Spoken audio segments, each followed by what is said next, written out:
I had the privilege of going to Tel Aviv last year and meeting Dr. Meshulam, and I stayed at his niece's apartment. And she told me that in 1964, when he discovered THC, the family thought he was crazy. Because why are you going after this active in hashish, they said. And now he's nominated for a Nobel Prize. Because remember, your endocannabinoid system regulates everything in your body from conception until death. Everything. A major issue in the introduction of cannabis into the clinic as a legitimate means of medical treatment is the resistance of the medical community, the discomfort not only of the regulators, but specifically of those people who are responsible for administering the treatment itself. The medical use of cannabis has become legitimate, and yet the doctors themselves are still uncomfortable with that. One of the issues, of course, has to do with the preconceptions concerning the use of cannabis.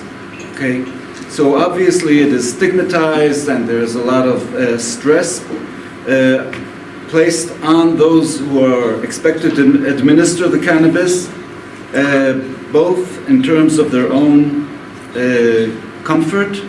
Many of the physicians feel that they are displaced, so to speak, out of their comfort zone when addressed with the matter of cannabis. I can tell you a fact from Israel that nowadays many of the doctors, even those who have patients who describe positive experience with the cannabis in controlling various symptoms, will tell their patients that they acknowledge the benefit of the cannabis, but they will not intervene, they will not make the effort, they will not take the step to go ahead and provide them with a permit.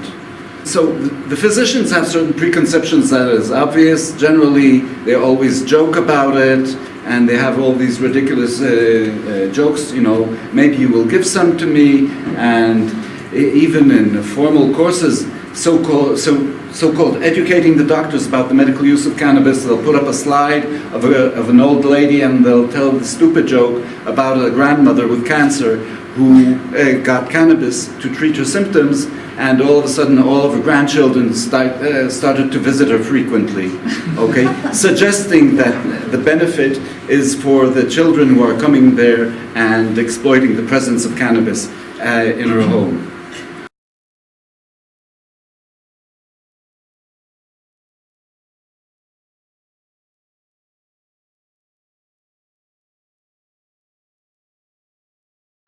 And the point here, which I am mentioning, is that it is suggested in a derogatory sense, okay?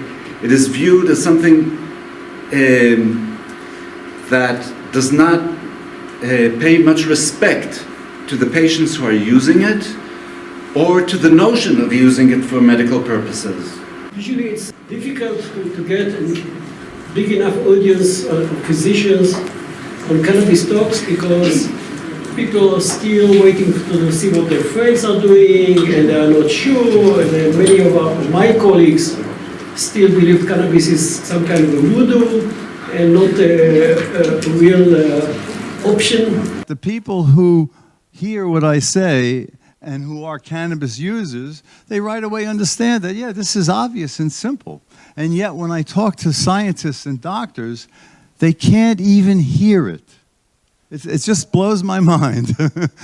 Gap in knowledge often serves many of the clinicians as an excuse simply to keep away from that dangerous field of cannabis. So they say, there's no knowledge, we haven't been educated, and so on.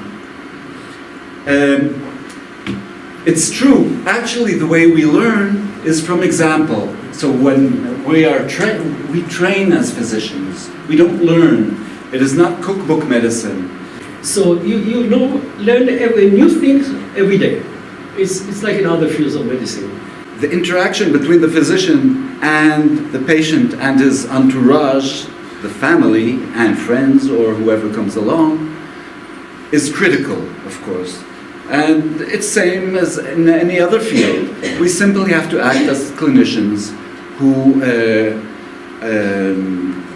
have a sufficient degree of empathy, of understanding, of collaboration, of understanding that we are actually on the same side with the patient and not struggling for control and trying to determine whether cannabis is under my control or not.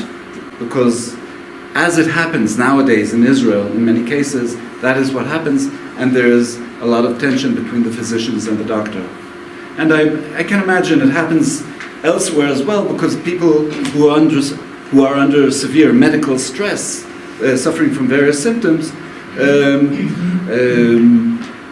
occasionally even with previous experience, using cannabis to alleviate their symptoms, and they come to a doctor and the doctor denies any knowledge of efficacy or any scientific basis for their claims.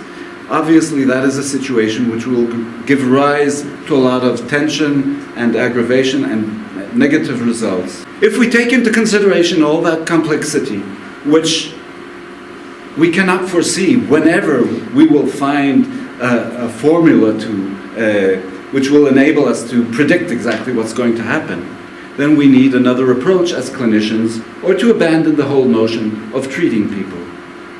But the notion is that instead of using some kind of deduction from a set of rules proposed to us by the medical institutions, guidelines from which we derive what is correct and what is not, we can enter the interaction with the patient as a quest, okay? So we are presented each and every time with a new situation, a new patient, new issues. If we would be using something that can cause irreversible damage, we have to be much more careful. But if we have the confidence that we do have with cannabis itself, and not all kinds of synthetic derivatives, mind you, which are a different story. But cannabis itself we know to be safe, and then we can administer it and observe the response and proceed from there. We have the medical institution with its traditional approach, under the confines and under control to an extent of all kinds of conceptions of the pharmaceutical industry and what is legitimate and what is not. And what they are trying to do is to educate the cannabis, so to speak. They're going to bring it into the limits of what is acceptable to medicine nowadays. Because they're still trying to think of, what dose should we give? How many times a day? That is just horseshit. You know, you take as much as makes you feel better, and then you try a different strain and you feel better or worse.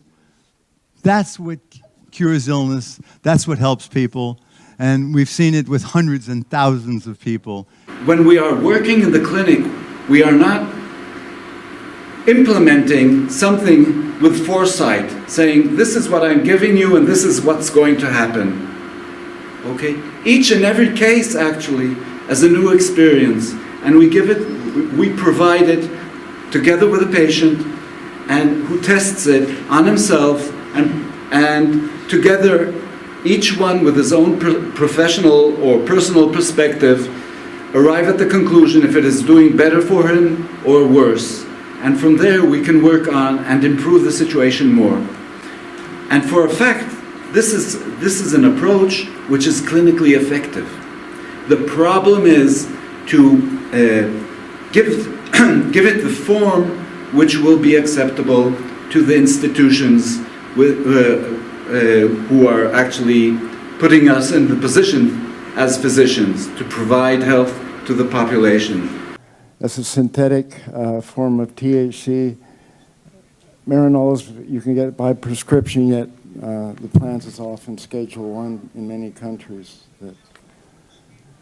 This is a problem I have with what we call recreational and medical cannabis. What's the difference?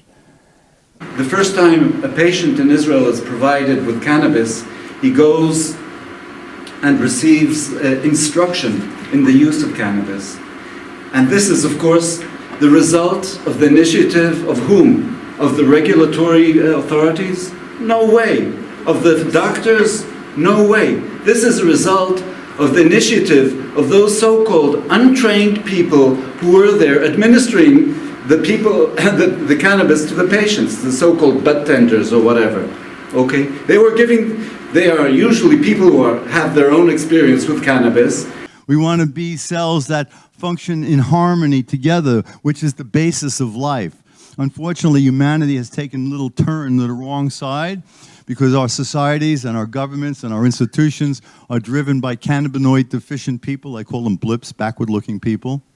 Because what they are doing is trying to institutionalize everything, make rules for everything so that we can all follow the rules. And then everything will be perfect. Because they don't understand that is exactly the opposite of the way life works. The physicians need more autonomy. They need more empowerment from the authorities so that they can actually practice on their own. Otherwise, what happens is that the physicians, in many cases and in many different contexts, not only in the context of cannabis medicine, are not implementing medicine as they would have done if it was up to them alone.